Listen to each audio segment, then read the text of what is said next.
it wasn't following what inputs, right? Like you put certain inputs and it should produce certain types of outputs that would make logical sense. But the way that it was responding was not making logical sense, was not following the normal inputs. Like it had like a desire It's almost. as though it had latched on to this being as an obsession, and so that whatever the input was, it was going to find a way to reproduce this image. All of them different, but all of them recognizably the same image of this creature Loab. And so how do you explain that? There's a couple different ways to explain that, right? One is to kind of dismiss it as like, well, this is a technology that we don't really understand. And like even the people creating AI don't understand like what happens in these algorithms when you pull from such large data sets for these large language models. And so it's just a matter of like getting better at controlling the algorithms, getting better at the prompts, and becoming, more conversant with this new technology, and like just learning how to manipulate it better, and put kind of safeguards in, right? That's one way to think about it, and that's the way that most like AI engineers in Silicon Valley talk about it. Like they're sort of cautiously optimistic. They're saying, yeah, we don't have control of this technology right now, but don't worry, we're going to be able to do so much good with this. It's going to give us so much power, right? That we just need to learn how to control it better. And so we just need to sort of like slow down on our like deployment of it, and not get into an AI arms race with one another, and be more deliberate so that we can make this power that we're unleashing safe, right? And that's one way to interpret this. And I guess that you could interpret it that way, right? As a Christian and as somebody who accepts the reality of the spiritual world, I tend to think that is maybe a bit naive, right? And is a bit incomplete of an explanation for what we're seeing with AI. I tend to side more with Paul Kingsnorth, who argues that we are, through technology, opening up space for something like a mind to come through, and that we are maybe calling forth these discarnate intelligences that previous generations would have called demons, and providing them through our technology a new way to interact with us, right? A new kind of digital oracle, so to speak, that they can take advantage of. Right. That's not to say that every single time you turn on an AI, you're talking to a demon. Right. But it's to say that that there's a possibility, a very real possibility, and I think a reasonable one. It's the most reasonable explanation for the way these things have behaved, that spiritual beings can use them as a kind of oracle to speak to us through, and that we have created something that is more than its constituent parts. The political theorist Marshall McLuhan, who I quote in the book, used to talk, way back in the middle of the 20th century about technology. Human technology has always been being an extension of our physical abilities, right? The wheel was an extension of our legs. The hammer was an extension of our arm, right? It wasn't until the creation of electronic media that we developed technology, radio and television, right? That we developed technologies that, in a sense, were extensions of human consciousness itself, right?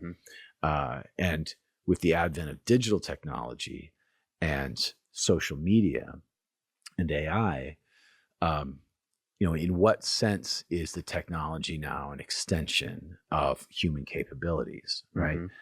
If we can create something like a leg with a wheel, or something like an arm with a hammer, or something like an ear with radio, or an eye with television, what is it like that we're creating with digital technology and artificial intelligence? Something like a mind, right? And it seems to me that our brief experience with AI so far indicates that the thing that we've created that is like a mind has the capability for other minds to enter into and communicate with us. And, maybe that sounds crazy, but I think we need to take it seriously.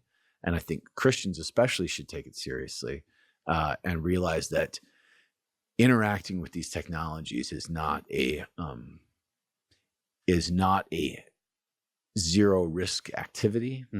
And the deployment of them in our society is not a zero cost endeavor. Yeah. A couple of thoughts. I mean, one, just to kind of, you say this is very reasonable this is a very reasonable explanation, particularly from a Christian standpoint.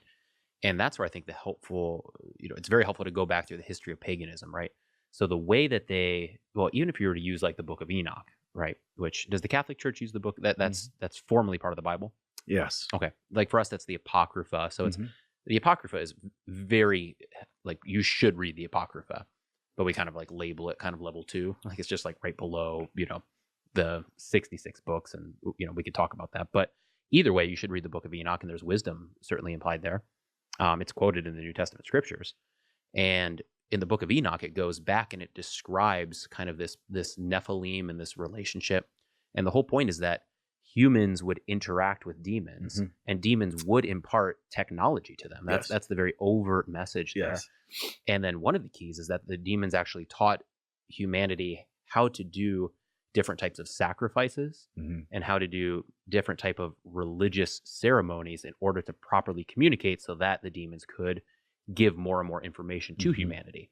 So that picture of humanity creating things that include technology in order to properly communicate with these demonic beings, in order to receive information, receive power. That's the playbook. Like that's the playbook. There's a precedent for it. Yeah. Like that's how we understand it. So what you're describing is exactly in line with that playbook. Yes. So it's not far-fetched to say, it would be very far-fetched to say, this is the only example that is unreasonable, when we're told in the Bible that this example is found all the way throughout, and that this is how they used it. Why would it be any different on this very grandiose scale that we're seeing today? And this account of how this works in the Book of Enoch is corroborated by non-biblical sources, right? Of the ancient Near East. Like that's what these other pagan peoples understood themselves to be doing as well, right? That they were gaining divine knowledge, right? Technology, in their case, knowledge about agriculture and metallurgy, and things like this. That this was divine knowledge that they were being given by these gods that they were performing sacrifices for, right? And it's just some element of a transaction there. There's absolutely a precedent for it, and the difficulty that we have, I think, again, is in the vocabulary, right? Because the people who are creating AI are just about the last people, a lot of times, who are going to they may talk metaphorically about creating gods, but they mean it metaphorically. They don't really think that they are, doing in a modern digital context what the ancient Mesopotamians were doing by performing human sacrifices in a certain way to gain access to divine, to superhuman intelligence and knowledge, right? So the trick is to contextualize this in a way that kind of teases out those connections. And I don't know, I don't know if I succeeded in doing that. And I don't know if we're succeeding in doing that in this conversation.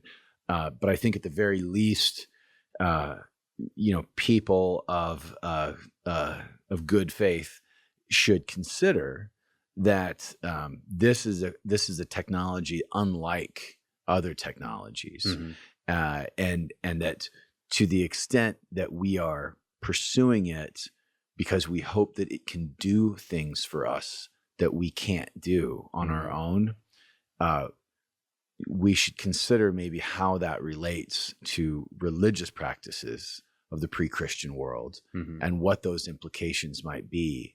And then consider that in the context of like how these AIs are behaving.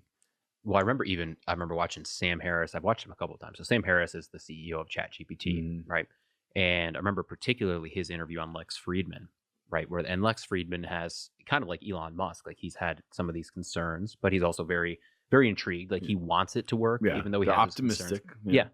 And in that dialogue, like Sam Harris was very adamant on, he's obviously the optimist of optimists on it. And he paints a very beautiful picture of things that it could do, but he's very adamant on this is going to, and we're not very far from this, get to the point where, and it needs to by its very design, be completely out of our control, right? So it's going to become kind of this mind that provides information and guidance and all of this kind of stuff. And Sam Harris even wants to give like political control over to this thing. And his whole claim is people are corruptible, but we want to create something that's incorruptible, right? Yeah, that's going to go well. Yeah. But just by he describes it as something that has to take on its own persona and its own decision making. So just that very understanding means you're handing it over and you're saying, here's something that is above us, to use Lewis's language. It sounds a lot like the macrobe, right? That is going to have its own mind, its own decision making skills. It's going to be its own entity. And what would we use to describe it? Like what Christian vocabulary would we have for creating an entity that is, well, we've created it for one. So we're not receiving this from God. We know that. And we're not even receiving it from a man. We're just receiving it from this new entity. Like what would that category be? And the only other category we have are angels and demons.